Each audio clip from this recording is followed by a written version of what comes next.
Diamond হারবারে কেউ 7 লক্ষ ভোটে জিতে গেল। খুল্লার থেকেও বেশি ভয়ঙ্কর ছাপ্পা হয়েছে। মমতা বন্দ্যোপাধ্যায় তখন সাইন্টিফিক রিগিং, এ তো মমতা বন্দ্যোপাধ্যায়ের শব্দ বন্ধ। আজকে মমতা বন্দ্যোপাধ্যায় বা তার দল বলছেন কোনো রিগিং হয়নি। 7 লক্ষ ভোটে জিতেছেন বলে আজকে সংসদের অভ্যন্তরে বুক বাজাচ্ছেন। এই 7 লক্ষ ভোটে কিভাবে জিতলেন, ফল তাদের কিভাবে ভোট হয়েছে।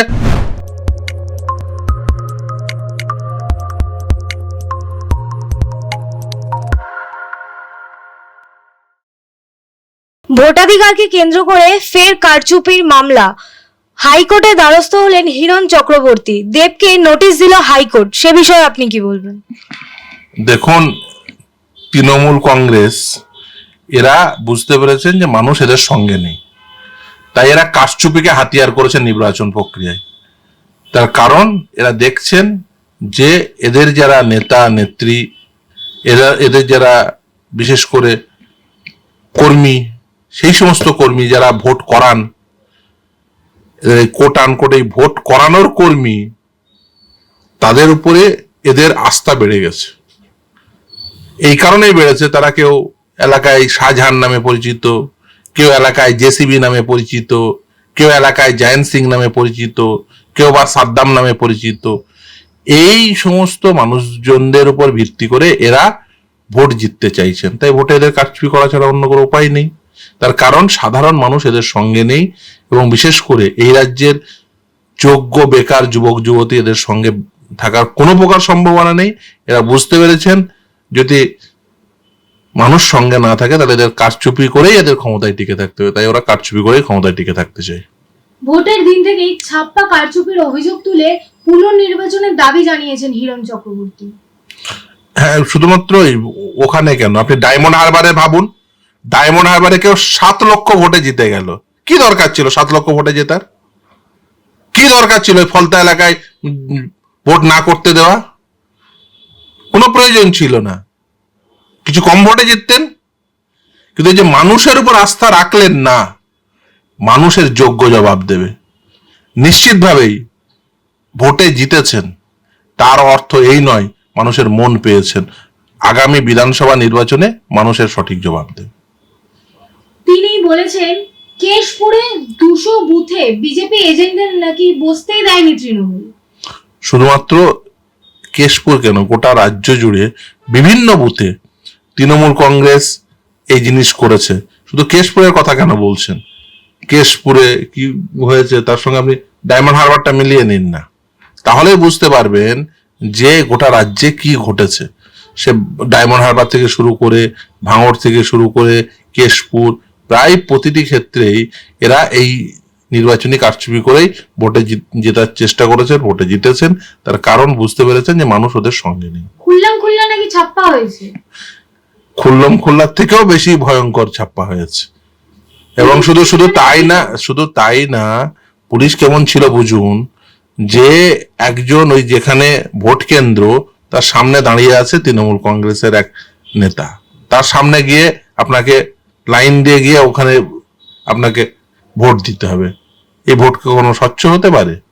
হিরণের দাবিকে অমূল্য বলে মন্তব্য করে উড়িয়ে দিয়েছেন তৃণমূল।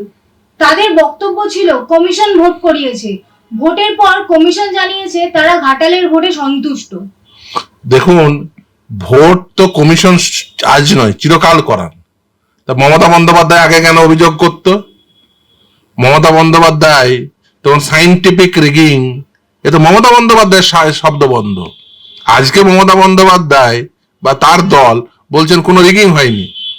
এই যে এবারের লোকসভা নির্বাচন, তার আগে দেখেছেন পঞ্চায়েত নির্বাচন, কিভাবে ভোট লুট হয়েছে, কিভাবে সাধারণ মানুষকে তাদের ভোটাধিকার থেকে বঞ্চিত করেছেন। আপনি কি ভাবছেন যে মানুষ ঘাসে মুখ দিয়ে চলে? মানুষ কিছু দেখছে না, কিছু বুঝতে পারছে না? নিশ্চিতভাবে আপনারা যে অপকর্ম করলেন, এই অপকর্মের ফলাফল আপনাদের পেতেই হবে। 7 লক্ষ ভোটে জিতেছেন বলে আজকে সংসদের অভ্যন্তরে বুক বাজাচ্ছেন। এই 7 লক্ষ ভোটে কিভাবে জিতলেন, ফল তাদের কিভাবে ভোট হয়েছে, ফলতার মানুষ জানে না।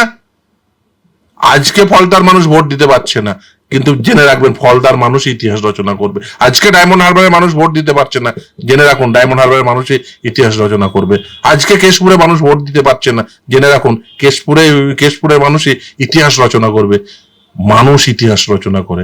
আজকে ভাবছেন এদের ভোটাধিকার প্রয়োগ না করতে দিয়ে এদেরকে কোণঠাসা করে আমরা নির্বাচনী কারচুপির মাধ্যমে, রিগিং এর মাধ্যমে, ভয় সন্ত্রাসের মাধ্যমে আমরা ভোটে জিতে যাব বছরের পর বছর, এবং বছরের পর বছর ক্ষমতায় থেকে যাব। মূর্খের স্বর্গে বসবাস করছেন। অনেক স্বৈরাচারী শাসক ভেবেছিল তারা কখনোই ক্ষমতা থেকে দূরে যাবে না, কিন্তু প্রতিটি স্বৈরাচারী শাসকের শেষের পরিণতি অত্যন্ত ভয়ঙ্কর হয়। আমি দৃঢ়ভাবে বিশ্বাস করি এই রাজ্যের স্বৈরাচারী শাসক যারা রয়েছেন, এই রাজ্যে যারা স্বৈরতান্ত্রিকতা যারা মনে করেন যে একনায়কতান্ত্রিকতা তারা কায়েম করবেন, তারা কখনোই সক্ষম হবেন না। মানুষ ইতিহাস রচনা করবে এবং মানুষ এদের প্রত্যেককে উচিত শিক্ষা দিয়ে আগামী নির্বাচন প্রক্রিয়ায় এদেরকে মানুষ ছুঁড়ে ফেলবে নিশ্চিতভাবে। দেখুন, ওই যে বললাম মানুষ ইতিহাস রচনা করে, বারবার মানুষ প্রমাণ করেছে তারাই ইতিহাস রচনা করে। অনেকে ভাবেন যে আমরা ইতিহাসের গতিধারাকে পরিবর্তন করে দেব, কখনোই পারবেন। প্রবল পরাক্রমশালী বিশ্বজনীন অনেক জননেতাই, বিশেষ করে এই ধরনের স্বৈরাচারী শাসক, তারা ভেবেছিলেন তাদের কেউ কিচ্ছু করতে পারবে না, কিন্তু মানুষ প্রমাণ করে দিয়েছে যে মানুষই পারে। পুলিশ তো সেখানে উপস্থিত ছিল, পুলিশ কেন কোনো অ্যাকশন নেয়নি? দেখুন, পুলিশ কি করবে বলুন তো? যে পুলিশকে দিয়ে মুখ্যমন্ত্রীর বাড়িতে আপনি খাবার বিতরণ করাচ্ছেন, যে পুলিশকে তৃণমূল কংগ্রেসের ভয়ে টেবিলের নিচে লুকাতে হচ্ছে, সেই পুলিশ তৃণমূল কংগ্রেসের বিরুদ্ধে ব্যবস্থা নেবে এটা বিশ্বাস করেন? পুলিশ কর্মীকে ধরে পেটাচ্ছে। আমি পুলিশ কর্মীদের বলবো যে আপনারা মেরুদণ্ডটা সোজা রেখে আপনারা নিশ্চিতভাবে এদের বিরুদ্ধে আইনগত ব্যবস্থা সর্বদাই গ্রহণ করুন। পুরোটাই তো সেটিং এ চলছে তাহলে। দেখুন, প্রশাসনে এখন তো বসে আছে ক্ষমতায়, এরা ভাবছে এই পুলিশ দিয়ে, এই গুন্ডা দিয়ে এরা এই নির্বাচন প্রক্রিয়াকে কন্ট্রোল করবে আর কিছু আধিকারিক দিয়ে। এটা সর্বকালের জন্য সঠিক নয়। নিশ্চিতভাবে এই মানুষই দেখবেন ইতিহাস রচনা করবে যখন এই পুলিশও ঠিক সিধা হয়ে যাবে, এই সরকারি আধিকারিকও সিধা হয়ে যাবে, এবং এই নির্বাচন কমিশনও যখন সব ঠিক হয়ে যাবে। শুধুমাত্র মানুষ সেই জায়গায় পৌঁছলে মানুষ ঘুরে দাঁড়াবে। আইন কখনোই শুধুমাত্র পুলিশের হাতে নয়। আইন একটি প্রক্রিয়া, সেই প্রক্রিয়ায় যেমন আইনগত প্রক্রিয়ায় যেমন পুলিশি ব্যবস্থা যেমন রয়েছে, সেরকম বিচার ব্যবস্থাও রয়েছে। ফলে আপনাকে যে কোনো বিচার প্রক্রিয়ায় অংশ হিসেবে বিচার ব্যবস্থা যেটা করবে সেটাই সর্বশেষ সিদ্ধান্ত। এই যে ধরুন এই মামলা হয়েছে, এই মামলাতে বিচার বিভাগ যা করবে, বিচার প্রক্রিয়ায় যা উঠে আসবে সেটাই সর্বশেষ। আগামী 6 সেপ্টেম্বর এই মামলার পরবর্তী শুনানি রাখা হয়েছে। বিচারপতি বিভাস পটনায়কের নির্দেশে ঘাটলার কেন্দ্রে ভোটের সমস্ত কাগজপত্র, বৈদ্যুতিক নথি ও ভিডিও ফুটেজ সংরক্ষণ করতে বলা হয়েছে। শুধুমাত্র দেখুন, এখানকার ভিডিও ফুটেজ মামলা হয়েছে তাই সংরক্ষণ করে রাখার কথা বলেছেন।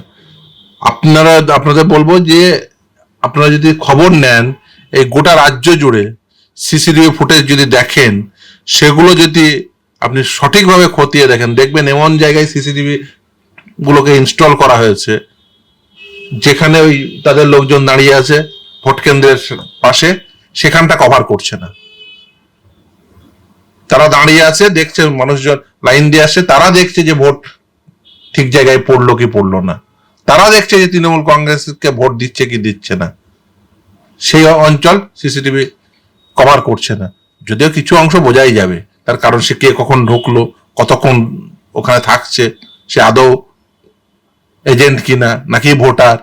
ফলে নিশ্চিতভাবে এটা একটা অত্যন্ত গুরুত্বপূর্ণ দিক। নিশ্চিতভাবে সবটা যদি পুরোটাই খতিয়ে দেখা যায়, নিশ্চিতভাবে এদের এই কারচুপির নমুনা পাওয়া যাবে বলে বিশ্বাস। এত কারচুপি কেন? ক্ষমতায় থাকা, খুব খুব পরিষ্কার কথা, এরা এত বেশি ক্ষমতা লিপ্সু, এদের কাছে ক্ষমতায় থাকাটাই মূল কথা। গণতন্ত্র এদের কাছে কোনো প্রকার গুরুত্ব রাখে না। এরা মনে করেন যেন তেন প্রকারেন ভোট লুট করে হোক, সন্ত্রাস করে হোক এদের ক্ষমতায় থাকতেই হবে।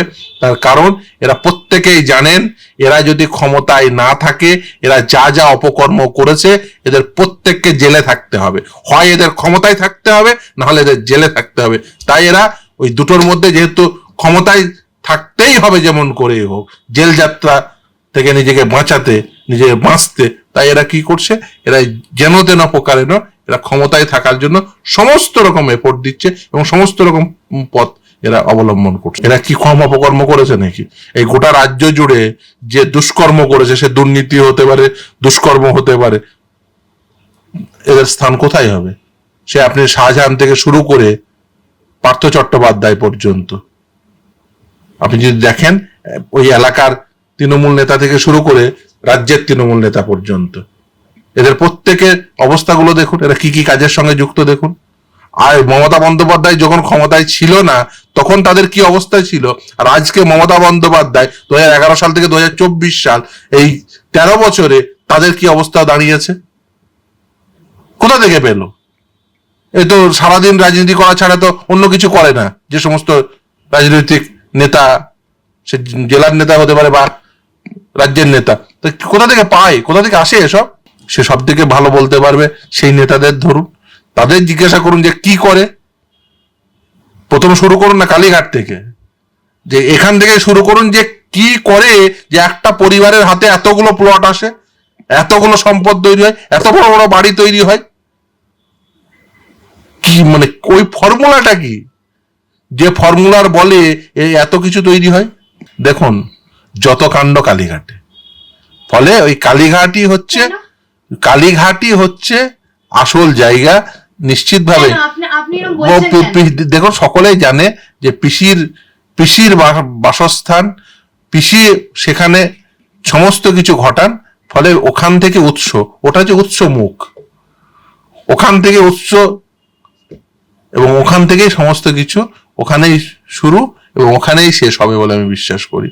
এই কালীঘাটেই মানুষ, এই যেখানে শুরু হয়েছে, যেখান থেকে সমস্ত কিছুর উৎপত্তি, সেই উৎপত্তি স্থলে মানুষ এদের শেষ বিন্দু পৌঁছে দেবে বলে মনে হয়।